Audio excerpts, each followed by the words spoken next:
the Fuck Joe Biden Ranch and Ozark Homestead.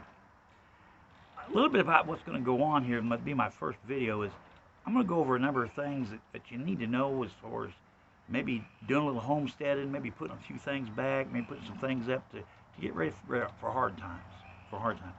And every once in a while I may get a little political, but it'll be definitely about stuff that may affect you personally in your life, from the standpoint of prices, gas prices, price of food, shortages of food.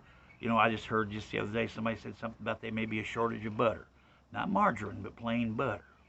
So that's going to cause a panic and cause a run, and people are going to run the store buying up all the butter they can get.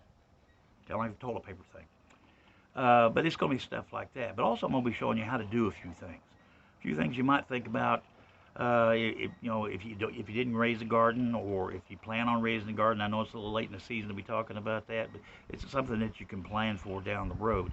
And I'm going to have several topics from time to time that we're going to discuss. You know, one of the things we're going to do today is we're going to put up turnip greens.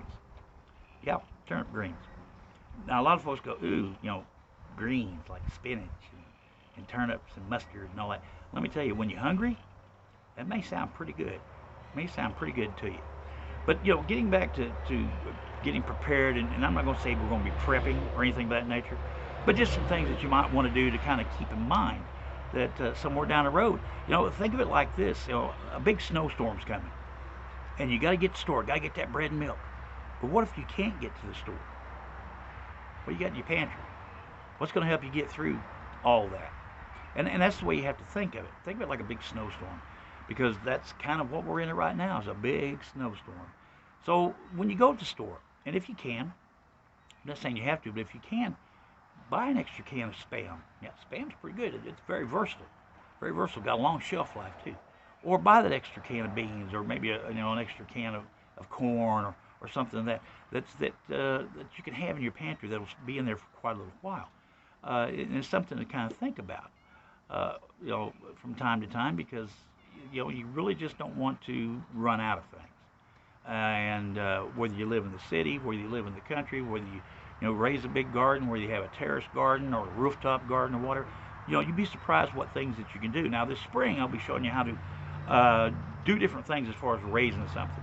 And like I said, you don't have to be on a farm or on a ranch or anything of that nature, or have a big chunk of property to raise a few things that you can put back and that you can eat. My little area that I raised in and that I grew, I had one row of cucumber plants that I got almost 300 cucumbers off of during the course of the growing season. And I did a lot with those. So I made relish, I made pickles of every shape, form, and fashion you could think of. I had enough for eating fresh cucumbers. I had enough to support my sister and brother-in-law across the road, and my mother got quite a few cucumbers, and it just out of a 30-foot row. So it doesn't take a whole lot to raise all this. But you need to kind of start thinking about that, and because I'm telling you, as times get worse, people's not going to spend money. People's not going to have money to spend. Well, if they don't spend the money, then they're not buying anything. Well, if they're not buying anything, the manufacturer's going to say, well, nobody's buying all this, then we need to cut back. That may mean layoffs, and then if you get layoff, well, you're not making any money at all. So see, it's a big vicious cycle that can take place. And I'm not out here to preach doomsday or anything of that nature. I'm just talking just plain old common sense. It's one of those things. I listened to my granny growing up, and she taught me a lot of things, back in my younger days, and it stuck with me.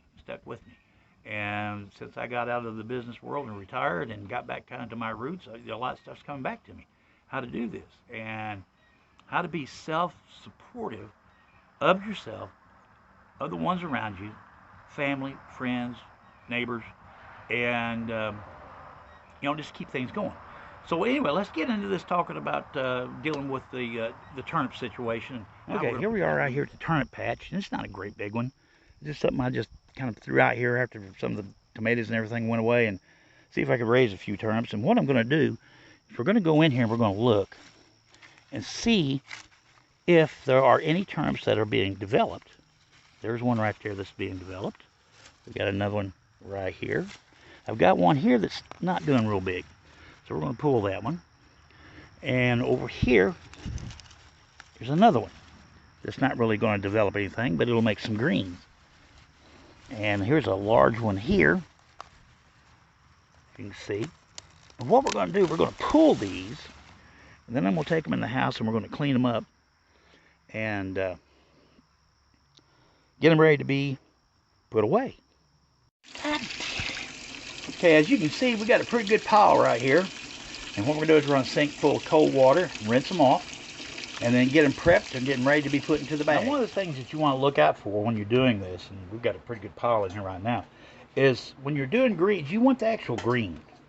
You don't want this old hard stem and everything down here. So what I usually do is I just go down, cut that off, and then I'll peel the leaf off the stem, and I'll take it up as far as it, oh, probably right in here, because the stem gets tender up in here, so it can cook off. But this right here will stay relatively hard. So we're going to go ahead and we're going to strip all this down. And it's hard to do this one-handed. We're going to strip all this down and take it down to just the stalk itself. And then we're just going to cut that stalk off, like so. Then I'll finish stripping that out. And that's what we're going to do to all this in here.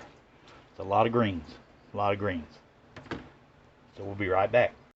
Now the other thing I wanted to point out is that when you are cutting these leaves off, what I like to do is, because some people like whole leaf, I'm not that kind of person. I like to take and split it, which is kind of hard to do one-handed, but cut it into sections, kind of like I've got in here. They're in little pieces. And that just, to me, that just makes it easier to cook down, and you don't get just one great big gob of leaf in your mouth. There we go, vacuum sealing. One little tip I'm gonna give you is, if you're doing a big bag like this, put about a teaspoon of lemon juice in there with it. That'll help it keep from discolorating while it's in the freezer.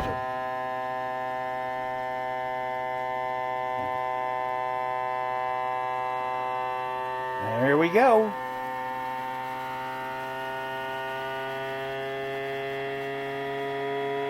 Sealed. And here's the other two individual servings that I made up. So there is how you do turnip greens.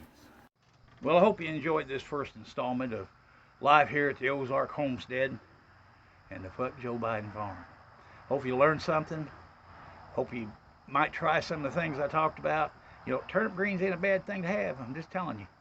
So, we will talk to you later, and I'll have some other good ideas and good tips for you right here at the Ozark Homestead. Until next video.